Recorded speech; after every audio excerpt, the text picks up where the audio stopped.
Hang on. Where are you? Here. All right. Is this Dave Yarock or is this Mike Petrelli? Well, good morning. This is Dave Yarock. Oh, well, I saw you on Horseplop and I thought you were me. Or am I you, or is Gaagoots me, or what? I'm me. That's all I can say. All right, let's make it quick, Dave. This person believes that you gave me $2,000. Oh, first of all, did you try to contact that person last night after that Dave Yarock name invited him to call you, or some bullshit about mutual friend or some? I don't even know what to tell you. Yeah, well, I did. I mean, if he I don't have anything to hide. I don't go on this thing anonymously. And if somebody wants to get a hold of me, hey, I give you my email, my telephone number, whatever you want to do. You can call me. I have nothing to hide at all. And to clarify for the people that have been calling me a criminal for the last year and a half, this $2,000 that you gave me. No, I never gave you $2,000. The only money that exchanged hands during that period of time was a $1,000 check that I gave to Judy Janizelli at Birch Creek Farm to take care of, to provide for the horses that she took in. That's all. That was the only money that ever passed hands. And like I tell everybody, I remember you called me that Saturday morning because you got there and you were just blown away by what happened. Yeah. And there was no money. Yeah. 6 or 7 horses and no money.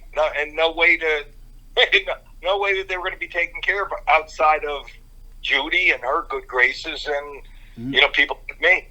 Yeah, because we're not going to go into the other half of the story, which was the organization that was going to do it, but then turned them away. Oh, forget about that. We'll just forget about it. Let it go.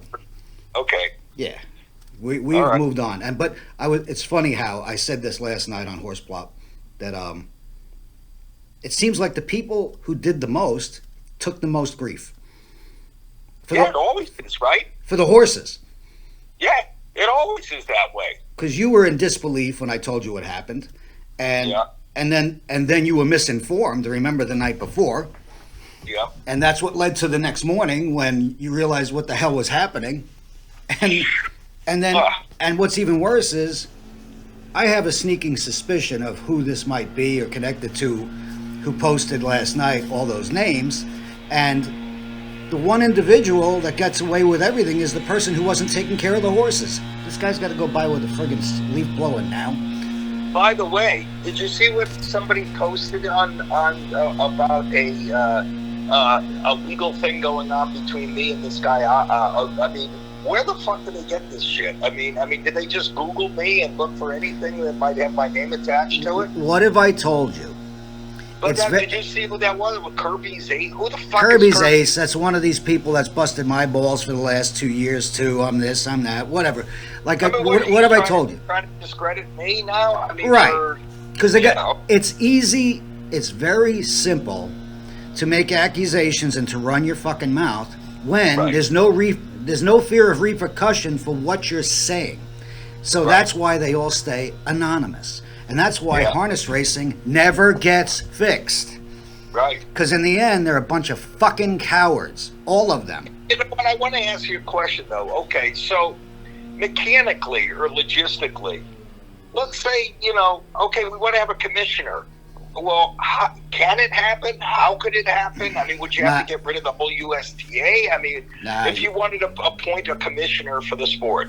Dave, we've talked about this. Look at how it's structured. You would have to basically eliminate almost all the board of directors first.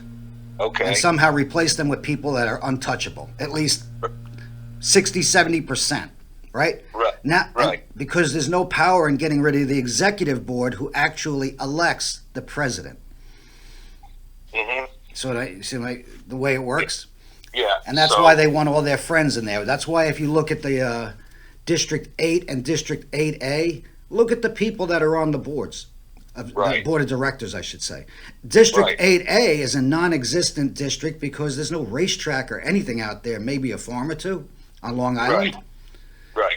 It's stacked, and that's why, without intervention by the government, The USTA needs to be pushed back down to what it was designed to be, which is the registry.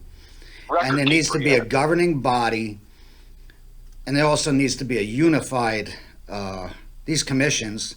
You know, you go to Pocono Downs, it's a slap on the wrist for a black box or whatever. Right. And like even yesterday, what happened with the thoroughbred guy, methamphetamine, 15 years. Wow. I believe it was. 10 years, 15 years, right? But same methamphetamine in the Midwest, 30 days in harness racing. Yeah, see, it's insane, man. It's insane. How can you run anything, a corporation, a sport, or anything, if there's not somebody at the top that's in charge, you know, and that's going to be unbiased? How can it? These people tried to compare it to the sports leagues, and I said, you know, they have a commissioner, you know, and they're owned by the owners, and I said, yeah, but they also have another thing called players' unions and representatives, right, that have power to negotiate and shut down the game. So why couldn't you have? All right, so you bring up this point. So why couldn't you have your local associations, your New Jersey, New York, whatever that might be, but you know, as representing those local people, but also have a commissioner that represents the league? You just answered your question. Who's the president of the SBOINJ? Well, I mean, okay, we know that. Who's the president of the SOANY? Yeah, well, obviously those people have to go. Well, until the fucking horsemen grow a fucking spine, it's not going to happen. Yeah, they're all too scared because they can't absorb losing anything for, you know, that's going to take years to rebuild. They can't absorb a week without purses. Right. Yeah, it sucks, man. And then you look at the USTA. What does the president of the USTA, what does he own? He owns a breeding farm. Which breeding farm? The biggest one, right? Hanover? Okay, if not the biggest, the most recognizable. Or recognizable, whatever. Yeah, I don't know who they may still be the biggest. I don't know who the biggest is anymore, but still, again, conflict of interest. Mm-hmm. Yep. And I'm not saying anything. I'm not talking about the Diamond Creek thing. I'm just talking about in general. Yeah, you have to have somebody unbiased. You know, Roger Goodell doesn't own any football teams, or I mean, you know what I mean? It's like the guy from the NBA, the NHL, everything. I mean, come on. But what's the difference between all those leagues and harness racing? If when they lose revenue, you don't have the government stepping in and handing them hundreds of millions of dollars to cover the difference, right? Mm-hmm. Harness racing supported 80+% by subsidies, right, from the states. So what motivation is there to actually do anything on your own when you're just being handed money that you get, that no matter what happens, whether your handles at the racetrack are $10 or $10 million, the money coming from the states is still the same. Yeah, there's no incentive to, really there's no incentive. Yeah. All right, well, let's not do this too long because I don't want to give this was, they don't want to listen to any kind of intellectual conversation because none of them give a shit. And I'm saying even the horsemen, because they don't understand how the money and revenue used to be generated in harness racing, which was people passing through the gate, buying programs, concessions, paying to park, paying to sit, paying to eat, paying everything, and gambling.